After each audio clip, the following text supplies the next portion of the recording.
Oktober is wijnmaand, ook in Limburg en de pluk is in volle gang. We bezoeken 3 domeinen en die spreken allemaal van een topjaar, zeker als het gaat om de kwaliteit. Een zogezegd topjaar. Absoluut, ja.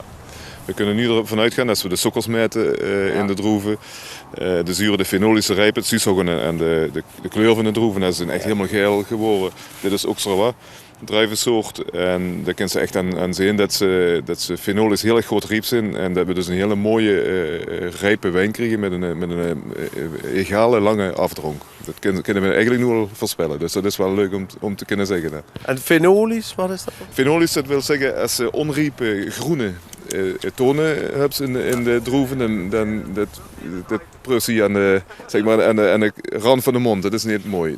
Je moet een hele mooie, lange, diepe afdronk hebben met rijp fruit. En dat hebben we dit jaar absoluut.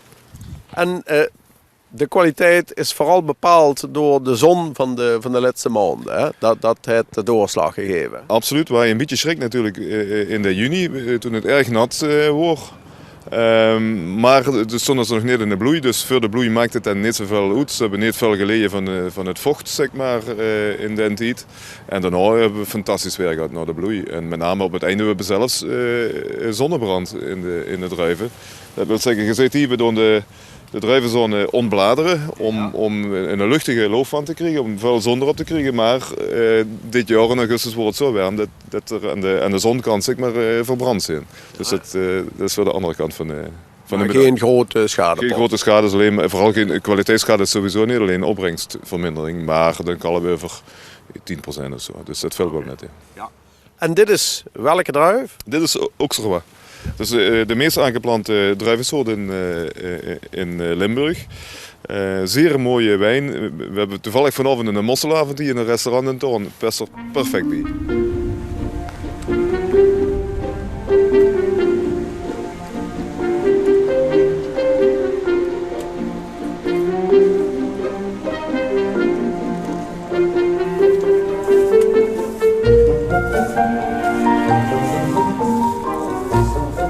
Ja, hier zijn we bij Le Coq Frisé in Epe, een relatief kleine wijngaard, halve hectare. Maar, dus daar komen ook niet zoveel flessen vanaf. Hè? Hoeveel worden het er dit jaar? Dit jaar?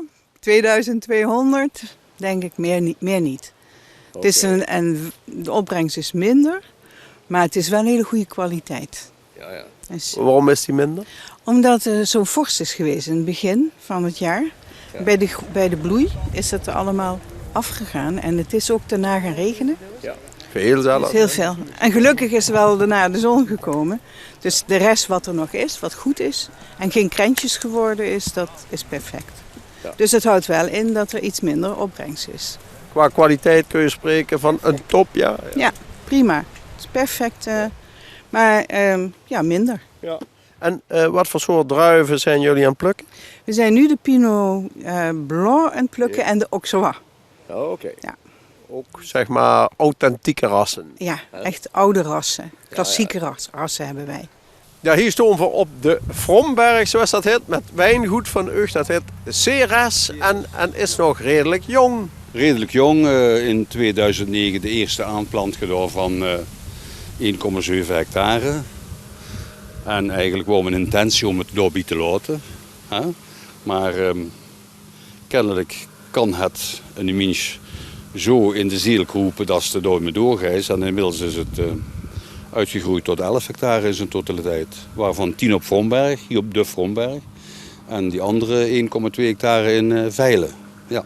Dat is groot voor Limburgse begrippen. Welke rassen heb je dan overal staan? We hebben van de witte wijn hebben we Chardonnay, Auxerrois en Riesling. En de rode druiven hebben we Dornfelder, Pinot Noir en Cabernet Cortés. Ja. Dus in feite 6 hoofdsoorten van ieder 3. En dan nog een paar kleine proefrijtjes van andere soorten, maar dat is niet vermeldenswaardig. Ja. En je weet even de weinigen met een plukmachine. Dat is omdat het zo veel hectare zien dat het met de hand bijna niet meer te doen is. Ja, nou, ja, een volernter zeggen ze op het Duits. Hè. Hier hebben we het over een oogstmachine, plukmachine.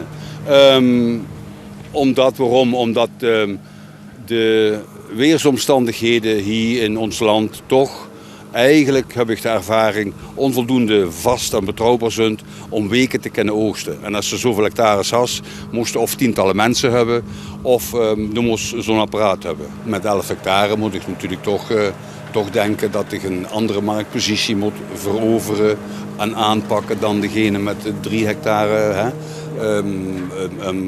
We zullen toch moeten zorgen dat we ook prijstechnisch een betaalbaar en een prettig product presenteren. En dat de prijzen dan anders waren dan bij vele andere collega's, ja, het zij zo. Bovendien geloof ik dat we... Dat is een vuilwienstreken zo. Ja, het is zo. Ik geloof bovendien dat we de loyaliteit met elkaar moeten hebben. Dat dit een jonge wijngaard is. Hè? Veel productie. Hoe nog veel potentie in moet zitten. Dus laat deze wijn dan maar voorlopig even wat goedkoper op de markt komen. Ja. Ja. Wie wil produceert? We denken dat we hebben het afgelopen jaar, 2015, hebben we 45.000 liter geproduceerd.